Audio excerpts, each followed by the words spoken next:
하나님 아버지, 오늘도 저희들을 깨워주시고 말씀으로 하루를 시작하게 하시니 감사합니다. 지난밤 많은 비로 인하여 피해를 당한 교우들은 없는지 걱정이 됩니다. 우리 주님께서 눈동자와 같이 보호해 주시고 모든 것이 하나님의 은혜이고 모든 것이 하나님의 기적임을 깨닫게 하옵소서. 예수님의 이름으로 기도드립니다. 아멘. 샬롬, 지난밤 평안하셨습니까?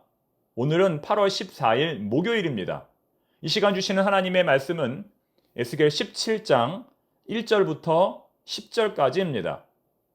에스겔 17장은 온 땅을 통치하시는 하나님의 모습을 잘 드러내고 있습니다. 모든 역사의 배후에는 하나님의 섭리가 있다는 것입니다. 특별히 17장에는 유다의 마지막 두 왕이었던 여호야긴과 시드기야의 최후가 기록되어 있습니다. 17장에 나오는 두 나무, 곧 백향목과 포도나무는 이 두 왕을 가리킨다는 것입니다. 1절부터 10절까지는 독수리와 나무의 비유이고 11절부터 21절까지는 그 비유에 대한 해석입니다. 자, 그렇다면 오늘의 본문 3절에 나타난 첫 번째 독수리는 과연 누구일까요? 보통 성경에서 독수리는 좋은 의미로 사용됩니다. 오직 여호와를 앙망하는 자는 새 힘을 얻으리니 독수리가 날개치며 올라감 같을 것이요 다른 박질하여도 곤비하지 아니하겠고 걸어가도 피곤하지 아니하리로다. 이사야 40장 31절 말씀. 하나님의 보호와 인도하심을 묘사할 때 바로 이 독수리의 이미지를 사용합니다. 하지만 여기에 언급된 독수리는 당시 전 세계를 제패했던 정복자 바벨론을 가리킵니다. 반면에 레바논의 백향목은 누구를 가리킬까요? 레바논의 백향목은 다윗 왕조의 마지막 왕인 여호야긴을 가리킵니다. 레바논의 백향목은 최고의 품질을 가진 나무입니다. 나무 중에서도 가장 좋은 나무입니다. 그래서 백향목은 나무의 왕이라고 불렸습니다. 솔로몬 궁에서도 이 백향목이 많이 사용되었기 때문에 솔로몬 궁을 레바논의 백향목 궁이라고도 부르는 겁니다. 그렇기 때문에 오늘 본문에서는 다윗 왕조의 마지막 왕인 여호야긴을 가리켜 백향목이라고 부르는 겁니다. 그런데 앞선 그 독수리가 이 레바논의 백향목을 꺾어 다른 곳으로 옮겨버렸습니다. 이것은 바벨론이 유다를 침공하여 여호야긴을 왕의 자리에서 폐위한 것을 의미합니다. 그리고 그 백향목을 대신하여 그 자리에 포도나무를 심었다고 오늘 본문은 말씀합니다. 이 포도나무는 바벨론이 폐위한 여호야긴을 대신하여 세운 시드기야 왕을 의미합니다. 여기까지 정리하면 독수리는 바벨론을 상징하고 백향목은 여호야긴 왕을 상징하며 포도나무는 바벨론이 여호야긴 왕을 대신하여 세운 시드기야를 상징합니다. 그런데 문제는 본문 7절에 또 다른 독수리, 두 번째 독수리가 등장했다는 겁니다. 이 두 번째 독수리는 누구를 가리킬까요? 이 독수리는 애굽을 가리킵니다. 다시 말해 조금 전에 바벨론이 백향목을 대신하여 세운 포도나무가 바벨론을 배반하고 애굽을 의지하여 그를 향해 나아갔다는 겁니다. 그것이 바로 8절 말씀의 의미입니다. 하지만 하나님은 이러한 포도나무의 배신에 분노하여 이 포도나무를 저주하십니다. 9절과 10절 말씀에 나오는 내용인데요.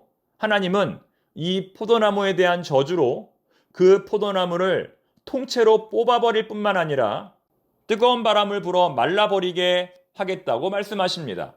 즉 하나님께서는 바벨론을 배반하고 애굽을 의지한 모든 자들을 심판하시겠다고 말씀하시는 겁니다.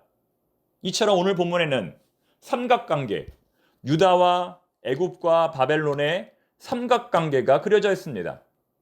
하나님은 유다가 애굽이 아닌 바벨론을 의지하기를 원하십니다. 바벨론을 의지하는 것이 하나님의 뜻입니다. 바벨론에게 항복하는 것이 하나님의 뜻입니다. 그러나 유다는 그러한 하나님의 뜻을 거부하고 끝까지 애굽을 의지했습니다. 두 명의 지도자 여호야긴 왕과 시드기야 왕은 모두 하나님의 뜻을 이루는데 실패했습니다. 그 결과 그들은 하나님의 진노를 받아 심판을 받게 되었습니다.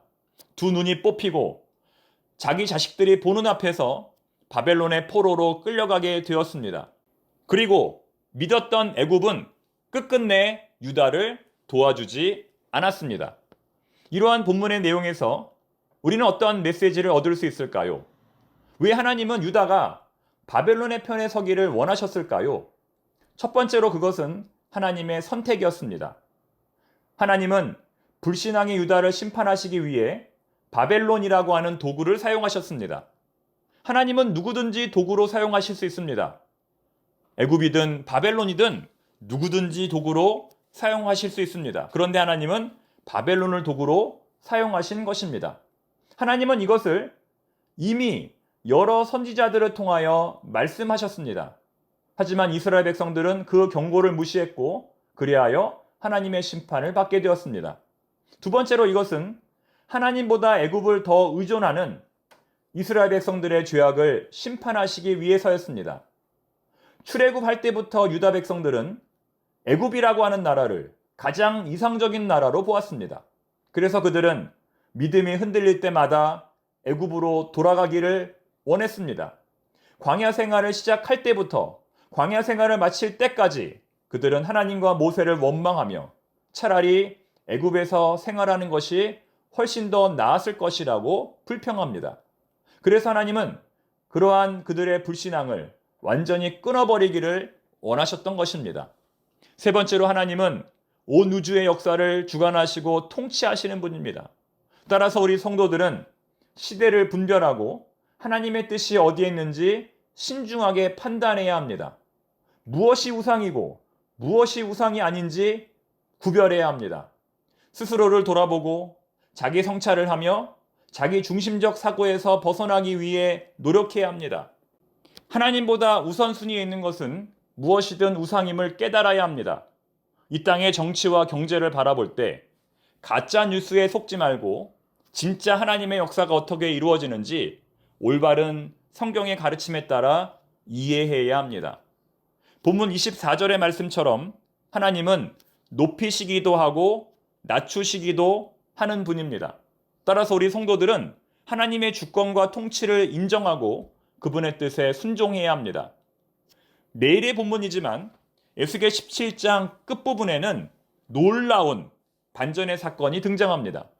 22절을 보면 세 번째 독수리, 새로운 또 하나의 독수리가 등장하는데 이 독수리는 역사를 주관하시는 하나님으로서 장차 오실 예수 그리스도를 상징합니다. 하나님은 그 예수 그리스도를 통하여 이 땅에 수많은 생명들을 구원하셨습니다. 이 땅에 참된 구원의 길을 열어주셨습니다. 그러므로 예수님은 회복과 희망의 절대적인 상징입니다. 예수님 앞에서는 그 어떤 문제도 힘을 쓸 수가 없습니다. 예수님 앞에서는 그 어떤 절망의 문제도 무력화됩니다. 그렇기 때문에 예수님은 우리의 참된 구원의 능력이 되실 수 있는 것입니다. 사랑하는 교우 여러분, 우리 청파동교회의 표어가 무엇입니까? 오직 예수, 오직 기도, 오직 말씀. 제가 청파동교회에서 목회하는 동안 이 표어는 영원히 변치 않을 것입니다. 이 믿음으로 오늘도 승리하는 우리 모두가 되기를 바랍니다. 기도하겠습니다. 하나님 아버지, 오직 하나님만이 이 땅의 역사를 주관하시는 참된 통치자임을 믿습니다. 세상의 주권자들이 아무리 강한 힘을 가지고 있다 할지라도 결국은 하나님의 나라가 승리할 것을 믿습니다. 우리에게 충격을 주는 많은 사건들을 대할 때마다 낙심하지 말고 당황하지 말고 그 뒤에 감추어진 하나님의 선하신 뜻을 깨닫는 저희들이 되게 하옵소서. 오늘도 믿음으로 승리하게 하시고 모든 환난과 위험으로부터 저희들을 보호하여 주옵소서. 예수님의 이름으로 기도드립니다. 아멘.